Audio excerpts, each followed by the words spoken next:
Well, surprise, I laid down for like 5 minutes and got bored. So I put everything on charge, had a shower, and I booked it's a free tour from a website called Strawberry Tours. It's the Jack the Ripper tour. It starts at 7 o'clock. It's a 2-hour tour. So just walking there now. The meeting point is at Trinity Park, something like that. It's an hour's walk from here, so get a little bit of exercise in. Gonna walk the hour. Gonna walk the hour there now. So just trying to cross the road without getting run over. Gonna walk the hour there now. Suss that out. It's a free one. Trying to get the most out of my last 4 nights here. Ooh, do I rent a bike again? Should have. Yeah, lucky enough my power banks both have 10% charge and my phone's up to 30 again, so I'm going to stop recording and try and keep maps going and save the footage for the tour. Just crossing this bridge, just thought it was pretty.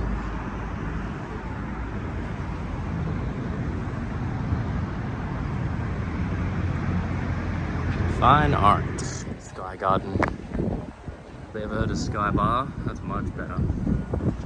Alright, I made it, and 20 minutes early. So they said to meet here at this little tram tower. Both power banks I've used to get a little bit charged. I got up to 50%, but now they're both dead, so I'm going to save the footage and the phone for the tour. It's an hour walk back. If phone dies, I can't use maps. My backup is to get on the tube. I've got to get to Euston Station, and then it's just a short walk to the hotel, so I've got a backup. Anyway, look forward to the tour. Tour's rocked up. It's the dudes with the red umbrella down there. So, told them I'm here. They just said I'll probably wait 10-20 minutes. There's a big group of people joining tonight, so just got to sit tight until we do our thing. The actual name of our company is London with a Local. So we're a series of local London guides, born, raised, worked in London our whole lives. I'm from a lovely place in the east called Dagenham. Basically, if you get drunk and you fall asleep on the district line, you wake up in Dagenham. Right? If that's the case, get the hell out of there, do not get off the train. But I've been living in London my whole life. I'm an actor by trade, very successful. That's why I'm doing this free Jack the Ripper walking tour. But I've also been tour guide in 10, 11 years. You're in very capable hands, don't worry. Now, has anyone done a free tour before? Anyone in London or anywhere in the world before? Yeah, you guys done it? So for those of you who are new to the system, here's how it works. The tour is free. Yeah. However, the guide also doesn't get paid to give the tour. So all we ask is, guys, we do the tour first, and at the end, you pay what you want. You pay what you think it was worth, you pay what's in your budget. So I'm sure you've all done a tour in the past where you've paid £15, £20, it's been terrible, you've gone home like, oh. Well, don't worry, madam. We do the tour first. You might love it and give me £1,000. Yeah. Or you might hate it and go, Rob, get out of my life. I never want to see you again. The choice is yours. I take card, cash, whatever currency you may have. I will gratefully accept. So let me tell you the story of Jack the Ripper. Now, the year is 1888, 136 years ago. Queen Victoria at this time celebrating her 52nd year on the English throne. Now, London is a very confusing place, right? When you think of the capital of England, you think London, but you're not thinking of a city. What you're thinking of is a county. The county of Greater London, 30 miles east to west, has a population of 9 million people. Right in the middle, at the heart of this massive metropolis, is a tiny 1 square mile area known as the City of London. Now, the City of London, built by the Romans in the year 43 AD, nearly 2,000 years ago. When they first built their city, they wanted to protect it from all the outsiders that just kicked off the land. People want to get their land back, of course. So the Romans built a giant defensive wall right around the edge of their precious city. Only tiny bits of that wall still survive. This is one of the pieces of the Roman wall. This piece of wall behind me is around about 1,850 years old. So if you're on this side of the wall, you're in the City of London. Now in 1888, the City of London was having its heyday. It was the heart of the British Empire. You've got the dockyards just down there at the River Thames, ships coming in from Africa, Asia, Europe, Australia, bringing gold, spices, sugars, fabrics. The money was dripping off the walls. People are drunk, people are partying. It's a fantastic time to be alive if you live on this side of the wall. But then there were the people who lived on that side of the wall. Now they had a nickname over here. They were known as the Unfortunates. Average life expectancy for someone on that side of the wall, 35 years of age. 30% of children born over there didn't live to see their first birthday. You had 85,000 people living in extreme poverty, homelessness, joblessness. If you're a woman, you had things a little bit worse than men, because the men could do stuff like manual labour. You could go down the dockyards, you could unload the ships, load the ships up. You could go in the streets, you could beg, you could go to the workhouse and do manual labour there. But if you're a woman in 1880s East London, there's only really one thing you can do, and that is the oldest profession in the world, prostitution. Now, the word prostitute runs like a vein through the story of Jack the Ripper. The Ripper killed 5 ladies over a period of 9 weeks between August and November of 1888. It's a time period known as the Autumn of Terror. Now these 5 women have gone down in history as prostitutes, right? Everyone knows Jack the Ripper killed prostitutes. But the interesting thing is this, he didn't, because these were not prostitutes. These were just desperate, homeless women who occasionally had to sell their body for sex because it's the only thing they had left, otherwise they themselves would die. So why do we think of them as prostitutes? Well, that, my friend, is all because of the newspapers. Now, this might not surprise you, given the world that we live in now with social media and all this kind of crazy stuff going on. But Jack the Ripper was a genuine celebrity in his time. People loved him. They couldn't wait to read about the murders. They couldn't wait to read about the wounds and the victims and the potential suspects. Because this was a really weird moment in history where we still had medieval levels of poverty. Like, you could literally walk down the street and there'd be a dead person rotting in the road just there. But at the same time, we had mass education, so everyone could read and everyone could write. So imagine you've got a terrible life, right? You've got no job, you've got no home, you might die at any minute of any day. If you can read about someone else who's having an even worse day than you, you'd love it, wouldn't you? You'd love it. Also, this was still a deeply religious time in London, and if you were a prostitute, you were seen as ungodly and unholy, and the newspapers, they played upon this. They wove this narrative that Jack the Ripper was this top hat wearing vigilante, going around the streets at night, killing all these godless women. Even the name Jack the Ripper was almost definitely made up by the newspapers. I'll tell you a bit more about that later on. Now this evening, we're not going to manage to visit all 5 murder sites, unfortunately. We can only actually visit 2. The other 3, one is now an art gallery, one is now a multi-storey car park, and one of them is a school, so we can't go there anymore. And of the 2 that we do visit, they have drastically changed since the time of the Ripper murders, but I will try my best to try and recreate the image in your head of how it looked back then. We're also not going to go in the order that the murders happened, because amongst Jack the Ripper's many faults, he put no thought into a potential walking tour in the future. So he didn't kill his victims in geographical order, the bastard. So instead of going 1, 2, 3, 4, 5, I'm going to go 1, 3, 4, 2, 5. That's the order we're going to go in this evening. No, it's not, sounds confusing, but it won't be, don't worry. One thing that we do as a tour company that not a lot of companies do, I'm going to tell you a lot about the women themselves, because these women, they had incredible lives. Like, here's an interesting fact about them before we begin. Of the 5 Ripper victims, 4 of them were aged 43 or older. Now that doesn't sound like anything today, right? 43 is the new 21 these days. But back then, don't forget what I said earlier on, the life expectancy was only 35 years old. So that suggests these women didn't spend their entire life in this hellhole. They had ups, they had downs, and stuff happened to them over the years that really put them in the path of this horrific serial killer back in 1888. I'm also going to be showing you some photographs this evening. These are genuine 19th century mortuary and crime scene photographs. Some of them are very tame. Some of them are very, very horrific. I will tell you when a particularly bad one's going to come out. I won't just go, bang, look at that, look at that. So you have a moment to kind of look away or close your eyes or compose yourself before you have a look. Now before we go, guys, what we like to do here at London with a Local is we take a little souvenir photograph of the group that we then email around afterwards as a free gift. So guys, do you want to come and stand by the Roman wall just behind me here? If you don't want to get in the picture, that's absolutely fine. It is completely up to you. Autumn 1888. Now, when people think of the Jack the Ripper murder, the weather that they always think of is fog, right? Fog and mist and stuff like that. That's absolute rubbish. That is like a Hollywood edition that's been added on in later movies and TV programs. The actual weather at the time was freezing cold, torrential rain. One of the coldest, wettest years we've ever had. And that says a lot for London, right? So already, the morale in the East End of London is already down through the floor. Alcohol plays a massive role in the Jack the Ripper story. Everyone in the East End back then was at some level an alcoholic. And they were all addicted to one particular drink. Gin. But this wasn't your Bombay Sapphire or your Gordon Sicilian Lemon. This was a gin that went by the nickname Mother's Ruin. Now, Mother's Ruin, 1843.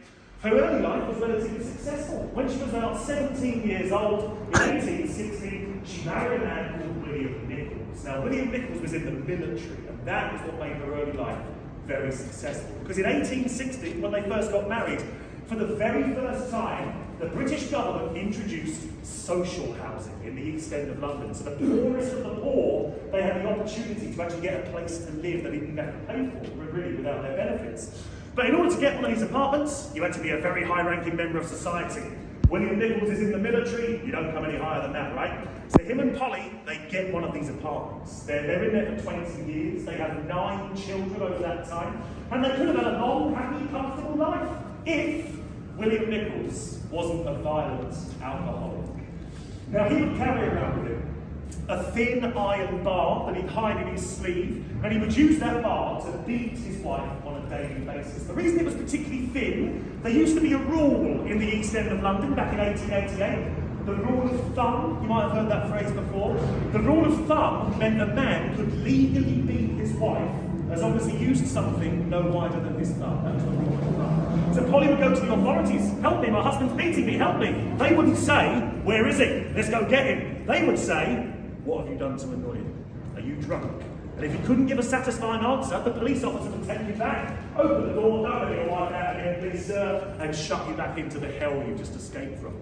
Well, this abuse, this horrific alcoholic torture, went on way too long for poor old Polly Nichols. In December of 1880, she gathered together all the little things in the world that she owned, and she fled. She left behind her apartment, left behind her husband, left behind her 9 children, and never saw any of them ever again.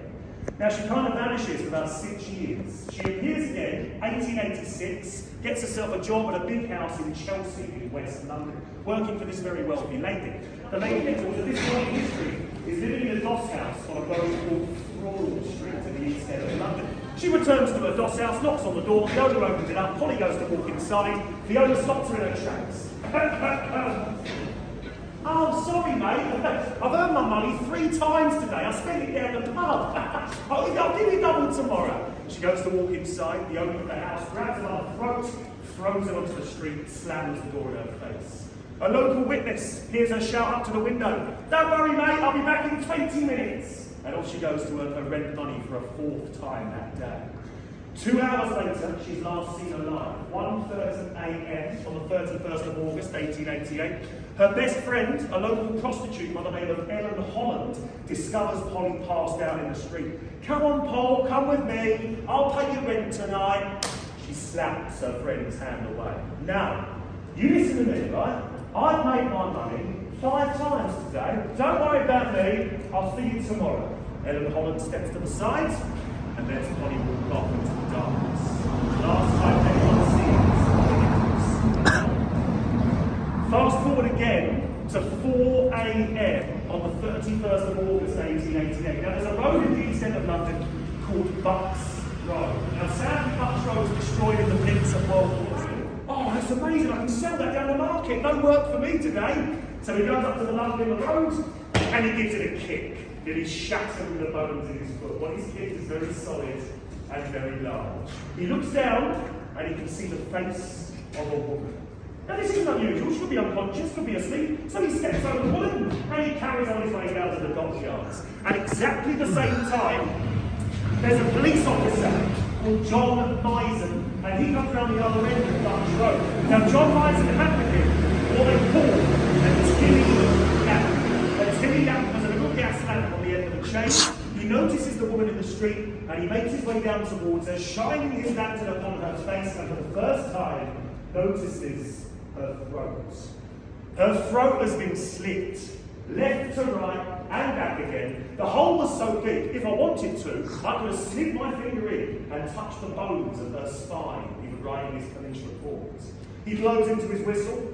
He shouts to the surrounding officers, "Help! A woman's had her throat slit!" 2 more officers turn up on the scene. They load Polly onto a wagon. They take her down to Whitechapel mortuary, where this photograph is taken. This is the genuine mortuary photograph of Mary Ann, aka Polly Nichols, taken at around 5 o'clock in the morning on the 31st of August, 1888. Now, the mortuary technician, a man called Dr. Richard Llewellyn, gets a sharp pair of scissors, removes Polly's clothing, and for the first time, the level of her injuries becomes horrifically clear. This woman has had a sharp knife inserted between the legs into the genitals. The knife has then been pulled upwards to the base of the rib cage, completely ripping open the walls of the abdomen. Her intestines have been removed and tucked under her clothing on her left shoulder.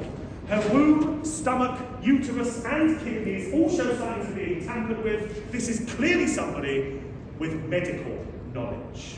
Poor old Polly Nichols has just become the first victim of a serial killer going by the name... No. A trick question, my friend. At this point in the case, he was simply known as the Whitechapel murderer. The name Jack the Ripper comes later on. Apologies. I do apologise. And our body has been opened up to expose residents. Now that's not just finding a dead body, right? That's the scariest thing you've ever heard in your entire life. You find that on the street, of course. That used to be street level. Obviously, over the years, things have built up. So that's the history behind the wall that I just showed you. A bit ridiculous. They start saying stuff like, right, here we go guys, it's been a week. Where is he going to kill? Will it be over here? Will it be over there? No murder takes place. Oh, it's okay. So he's having a week off. It's okay. He's having a rest. Don't worry. So another week goes by. The papers start doing it again. Right, he's had a week off. He's refreshed. He's rested. Where is he going to kill again? Will it be there? Will it be there? Will it be there? No murder takes place. There's now been no murders for 2 weeks. People start getting bored of this serial killer. They start thinking to themselves, he's only doing 2. I'm not really that interested anymore. And they stop buying the newspapers. Now the newspaper editors, they start freaking out. They've suddenly had all this lovely money coming in and now it's gone as soon as it came in. They had to do something. They had to do something to get the newspapers back on sale, people buying the papers. A miracle was needed. And as if by magic, ladies and gents, on the 28th of September, 1888, a mysterious letter was received by the Central News Agency in London. Now, the letter is addressed, "Dear Boss." It's written in blood red ink as to signify the victim's blood. I'll read you the opening few lines. "I keep on hearing the police have caught me, but they won't fix me just yet. I've laughed when they look so clever and talk about being on the right track. I'm down on whores and I shan't quit ripping them till I do get buckled." And it carries on in that lovely turn of phrase. But crucially, look at the signature. "Yours truly, Jack the Ripper." Now this was the first time, and one of only 2 times in the entire case, that name appeared on any piece of evidence to do with these murders. This letter has since been proven to be a fake for 2 reasons. Reason number 1, after murder number 4, there was another letter received, believed to be genuine, very different from this one. I'll show you that one a bit later on. But the main reason people think this is fake, it's written in the handwriting of the editor of the Central News Agency. Didn't even bother disguising his hand. He could have used his left hand, could have used his foot, could have done absolutely anything else. But that means the name Jack the Ripper, made up by the newspapers. The killer never called themselves Jack the Ripper, but what a name, right? It's like Madonna, Bono, Prince, Cher. It just pops, doesn't it? It just pops. That name is the reason you guys are here. That name is the reason that you guys are here 136 years later. That name turned this guy from a disgusting, misogynistic freak into this kind of Halloween boogeyman that now appears in Hollywood movies, TV shows. That is the power of PR. Anyone work in PR in the group today? No? Victim number 3, Elizabeth Stride. Now, just like the other victims, Elizabeth is laying on her back. Her head is turned to the left-hand side. Her throat has been slit left to right and back again, but that's where the similarities end. Her stomach, her genitals remain intact. She was still warm to the feel. Some people even claim there was still blood pumping out of her neck all over the cobbles. You see, the reason Louis's horse had been so spooked a few moments earlier, he had just interrupted Jack the Ripper committing his third murder. In fact, who's to say, if he hadn't have shone his lantern up instead of down, he might have been staring straight into the Ripper's eyes. Now imagine you are Jack the Ripper, right? Imagine you've waited 3 weeks to kill again. Some annoying bloke has just walked in and interrupted you and you're in the middle of your stride, right? You'll be frustrated, you'll be annoyed, your thirst for blood has not yet been quenched. You'll want to put that right straight away, right? That's exactly what he did. Because 45 minutes later, he killed again for a 4th time. And if you'd like to follow me this way, I'll take you to the exact spot where it happened. Please follow. Catherine Eddowes is laying on the ground. Her head is turned to the left-hand side. Her throat has been slit left to right and back again. The tip of her nose has been removed and stolen by the killer. The killer has gouged 2 upside-down V's, one in each of her cheeks. Her breasts have been sliced. The knife has gone in between the legs into the genitals, pulled up to the base of the ribs. Her intestines have been removed from the body and thrown over her left shoulder like some kind of a scarf. Her entire stomach cavity is emptied of organs, and the organs are littered on the floor around the corpse. There's one of her organs missing, one of her kidneys, which just like the tip of her nose, has been taken by the killer. Now, unbelievably, half of this kidney turned up 2 days later in the post, would you believe? Now, the police at the time, the police were doing nothing, right? The police had not charged anyone, they'd barely arrested anyone. So as you can imagine, the people of London were getting pretty pissed off, right? So they were going out, the people of London were going out at night, vigilante style, and they were trying to hunt down the Ripper themselves. The biggest of these vigilante gangs was run by a man called George Lusk. And it was at the front door of George Lusk on the 2nd of October, 1888, this letter arrived. Now, accompanying this letter was a small parcel dripping with human blood. The letter is addressed, "From Hell. Mr. Lusk, sir, enclosed is half a kidney I took from a woman. The other half I fried and ate. It was very nice. If you only wait a little while longer, I may even send you the bloody knife that took it out. Signed, Catch Me When You Can, Mr. Lusk." Notice no reference there to the name Jack the Ripper. Now, as this letter promised, enclosed in that little package was half a woman's kidney. Now, there's no DNA testing back then. We don't know for sure that it was definitely Catherine's kidney, but it showed signs of the same alcohol-related diseases she was known to suffer from. And also, who's got a woman's kidney lying around the house? It's quite a difficult thing to come across, right? This letter is believed to be genuine. Now let me show you once again that previous letter so you can compare the letters for yourself. Look at the difference between these 2 letters, right? This is the lovely handwriting, the perfect spelling, the beautiful grammar and calligraphy of a well-educated person. This, the scribblings of an animal, the scribblings of a madman, the scribblings of a beast. This is believed to be genuine, this is believed to be fake. Catch me when you can, Jack the Ripper. So the name Jack the Ripper never associated with the killer. Spitalfields Market, home for food, vinyl records, retro clothing stands. Look at the drain pipe on the top there. 1886. This building was 2 years old when the Ripper was committing these foul murders. Over here we have a church called Christ Church. Madam, what colour is that church? It's more white, I'd say it's more white. So that is what you call a white chapel. What's the name of this area of London? Whitechapel, that is the Whitechapel. That's what gives the area of London this name, the Whitechapel. Just down the side of Whitechapel is a road called Fournier Street. Fournier Street was built in the year 1682. So I bailed on tour. I did an hour and a half. It's got half an hour left. We had 2 more stops. I've done a lot of walking today, and this 2-hour tour was fun, but I can now walk home and my phone will die, so I figured it was better to make a move. I'm also a bit hungry, so I'm gonna eat some dinner. Awesome tour. I tried not to film everything he said because it would have been like 2 hour movie of just him talking. But yeah, he's a very cool guide, very cool tour. I recommend doing it. Yeah, just bounced. Gonna get some food and head home. So a decision has been made. I'm still half an hour away. My legs are on fire from all the walking and I need to pee. So I'm going to rent an Uber scooter and scooter it back. Oh, yes. Disregard. They require you to scan your license to rent it. I don't know why, the bike didn't. And my license is at the hotel.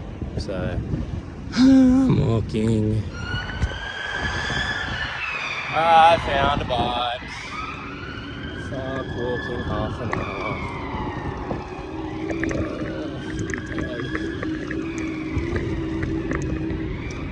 Yay. Well, that was easier and harder at the same time. Pedaling still requires effort, but I got to sit and it shaved about half the journey off. I'm gonna park her up. I think it's a couple-minute walk. So it's 10 o'clock at night.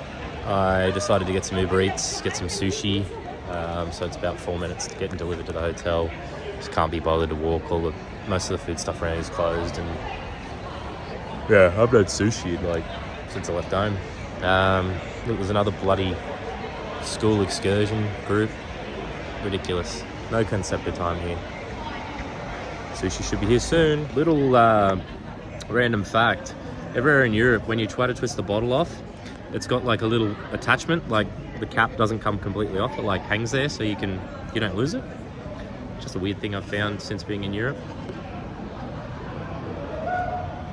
Oh yeah, the goods are acquired. Sushi feast, got some chicken katsu, we got some spring rolls, got a Coke from the vending machine, got the telly working. Oh yeah, night in.